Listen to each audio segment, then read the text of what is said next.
Doon ko na-realize kanina while performing and checking yung mga visuals. Ang layo na pala namin. Hindi ko naisip, parang ang tagal na rin pala ng almost 8 years as an artist. And I feel like maiksi pa siya. Pero yung journey namin, parang sobrang tagal niya kasi ang daming pinagdaanan. Nag-training kami ng ilang years, nagkita-kita kami ng kahit di kami magkakilala, hindi namin alam yung ugali ng isa't isa. Pero sabihin mo, tumagal kami ng 8 years. And right now, ganitong karaming tao yung sumusuporta sa amin.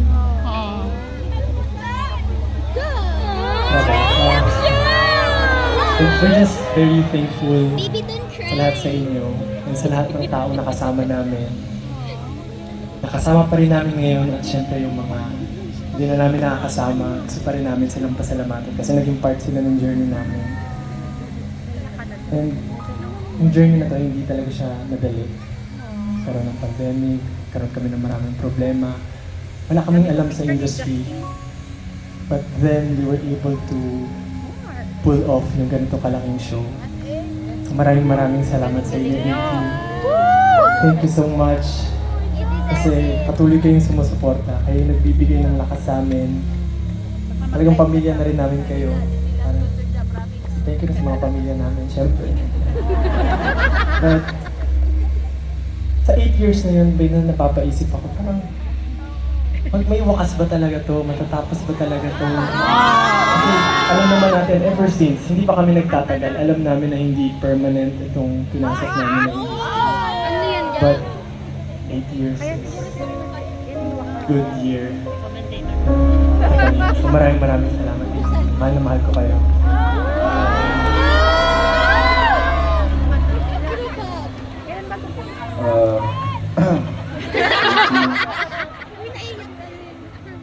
First of all, maraming salamat sa inyong lahat sa pag-intindi, sa sobrang haba ng pasensya ninyong lahat. Although madaming pinagdaanan, journey namin, 8 years na kami. Nandiyan pa rin kayo para sumuporta sa amin. To be honest, kinakabahan ako sa concert na to kasi, you know, akala ko nagsawa na kayo sa amin.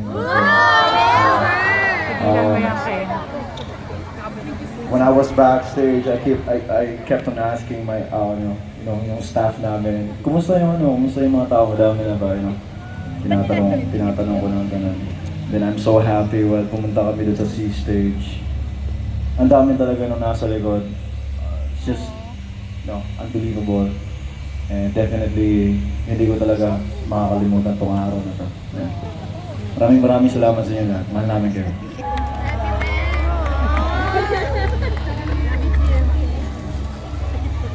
Ang hirap naman mag-talk ng ganito. Kasi parang wala na bang ibang way para ma-deliver siya ng maayos kundi maging very emotional ka. And I think growing with SB19, yun yung na-try kong makontrol yung emotions ko. Pero I don't think kaya ko siyang makontrol dahil sa inyo.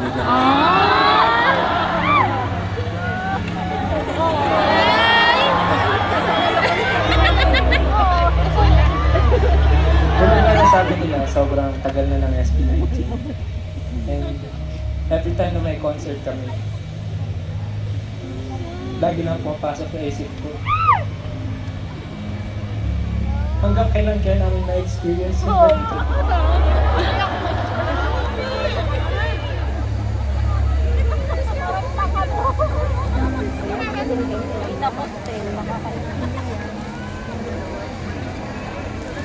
Marami kaming kinakatakutan pero knowing na nandyan kayo sa amin, sobrang kampante kami na magiging okay lahat.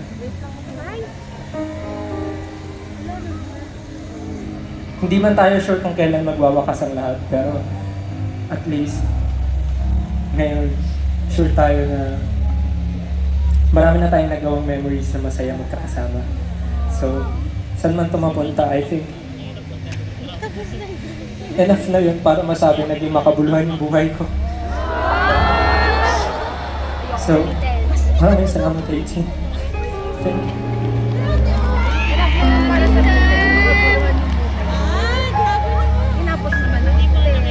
Ito lang, hindi ko po alam ano sasabihin ko, pagpapaliwanag ang gagawin ko dahil sa mga nangyayari.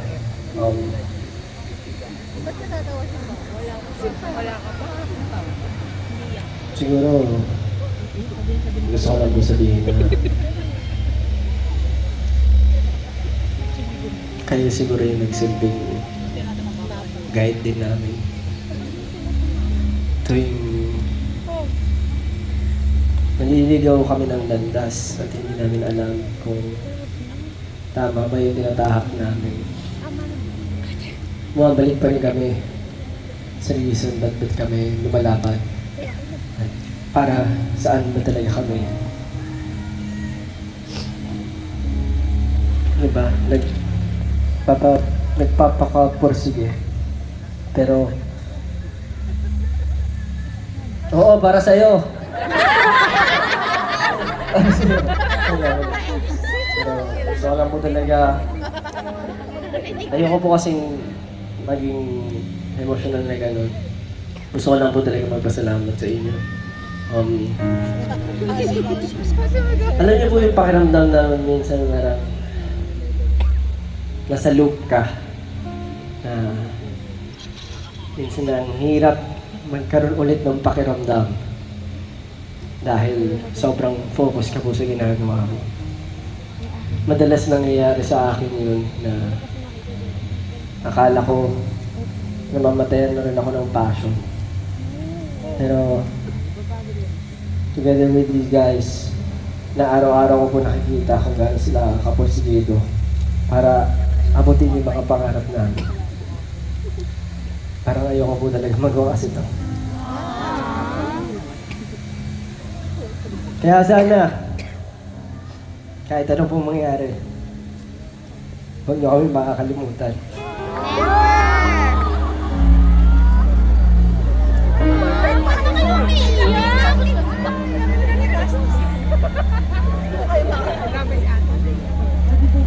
Gusto ko lang po pasalamatan natin yung bawat isa. Kami sa SK19, we rarely say thank you to each other. Hindi po. Talagang focus lang kami sa kung anong gusto namin mangyari.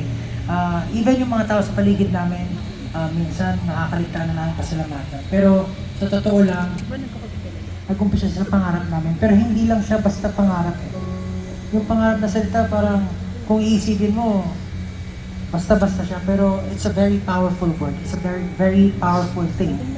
Na kapag nagsama-sama yung pangarap, ang bawat isa, yung passion, yung energy, yung hard work, talagang out of this world yung nabubuo.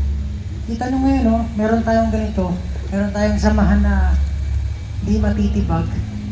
Originally, trilogy lang yung gusto namin ilabas, pero habang tinitingnan ko yung album, parang ang pangit tingnan na tutuldukan mo lang. Kasi pag sinabi mo tuldok, tapos na. Yeah.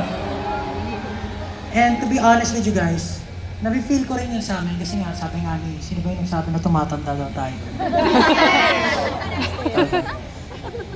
Tama naman po yun. Pero hindi naman po yun natatapos ang pangarap.